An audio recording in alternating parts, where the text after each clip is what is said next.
Your whole life you make plans. Plans to find that someone special and plans to work toward retirement. Then something unexpected happens that could ruin it all. Now what's your plan? Call Michaels and Smolak today. We have a game plan, the better game plan.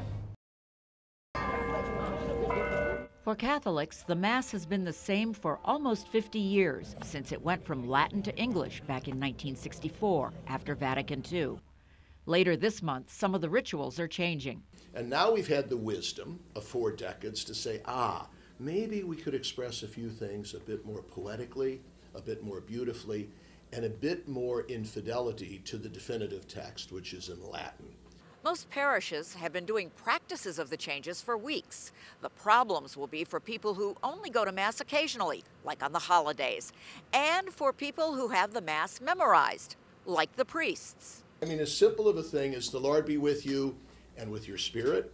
I mean, we're so used, because for 42 years we've been saying, and also with you, that's going to take a little, we're going to be tongue-tied a little at the beginning.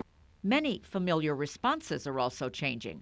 Where Catholics once said, "Lord, I am not worthy to receive you," it will now be, "Lord, I'm not worthy that you should enter under my roof." When you read them, the language is really beautiful. It's very poetic and uplifting. It's lofty, and it's not, in some ways, it's not the everyday language that we would use. So there's a conscious effort to give a new meaning and a new depth. There are concerns that the changeover will cost a lot. All the missals and more have to be updated, but the bishops argue it's money well spent. When you tend to prayer, when you tend to worship, that's the greatest thing that we do. And if we take care of that, and if we do that first class, well then guess what?